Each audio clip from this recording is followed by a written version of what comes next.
There's no feeling more intense than starting over. If you deleted your homework the day before it was due, as I have, or if you left your wallet at home and you have to go back after spending an hour in the commute. If you won some money at the casino and then put all your winnings on red but it came up black. If you got your best shirt dry cleaned before a wedding and then immediately dropped food on it. If you won an argument with a friend and then later discovered that they just returned to their original view. Starting over is harder than starting up. If you're not ready for that, like if you've already had a bad day, then what you're about to go through might be too much. Feel free to go away and come back. I'll be here. Alright, thanks for coming with me on this trip. I'll understand if you have to take a break at any point. Just find a safe place to stop and quit the game. And don't worry, I'll save your progress, always. Even your mistakes. This game is a homage to a free game that came out in 2002, titled Sexy Hiking. The author of that game was Jazuo, a mysterious Czech designer who was known at the time as the father of B games. And B games are rough assemblages of found objects. Designers slap them together very quickly and freely, and they're often too rough and unfriendly to gain much of a following. They're built more for the joy of building them than as polished products. In a certain way, Sexy Hiking is the perfect embodiment of a B game. It's built almost entirely out of found and recycled parts, and it's one of the most unusual and unfriendly games of its time. In it, your task is simply to drag yourself up a mountain with a hammer. And that act of climbing, in the digital world or in real life, has certain essential properties that give the game its flavor. No amount of forward progress is guaranteed. Some cliffs are too sheer or too slippery. And the player is constantly, unremittingly in danger of falling and losing everything. Anyway, when you start Sexy Hiking, you're standing next to this dead tree that blocks the way to the entire rest of the game. It might take you an hour to get over that tree, and a lot of people never got past it. You prod and you poke at it, exploring the limits of your reach and your strength, trying to find a way up and over. And there's a sense of truth in that lack of compromise. Most obstacles in video game worlds are fake. You can be completely confident in your ability to get through them once you have the correct method or the correct equipment or just by spending enough time. In that sense, every pixelated obstacle in Sexy Hiking is real.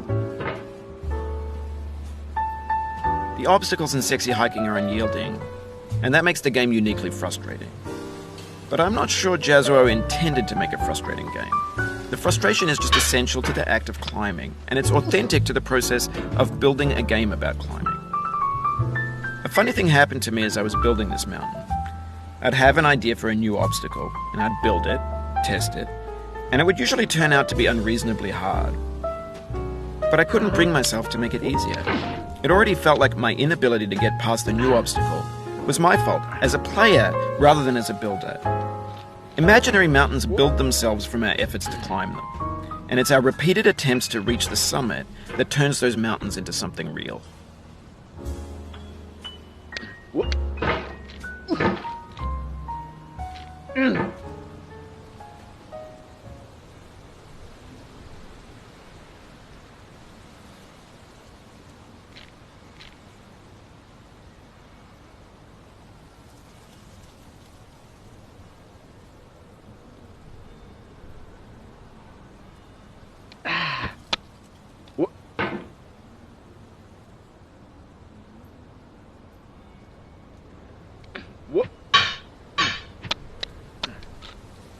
Oh, you just lost a lot of progress.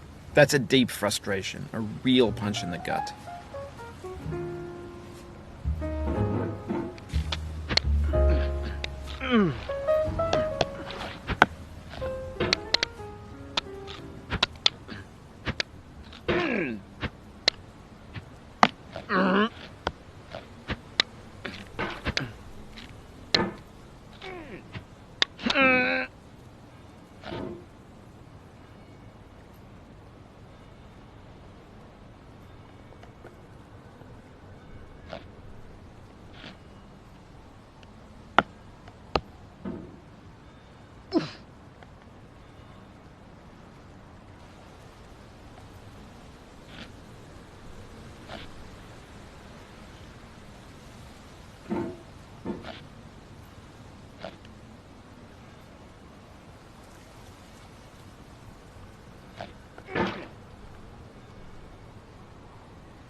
Oh.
Whoop.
When you're building a video game world, you're building with ideas. And that can be like working with quickset cement. You mold your ideas into a certain shape that can be played with. And in the process of playing with them, they begin to harden and set until they're immutable, like rock. And at that point, you can't change the world. Not without breaking it into pieces and starting fresh with new ideas.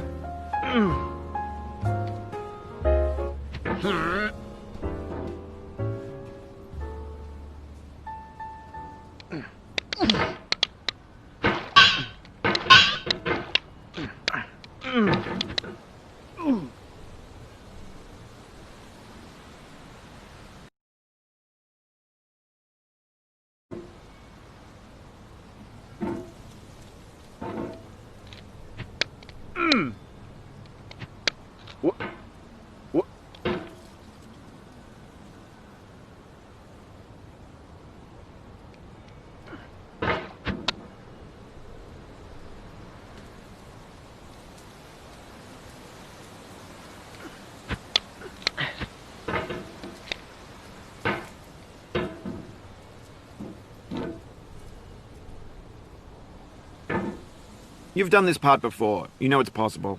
Just do what you did the first time.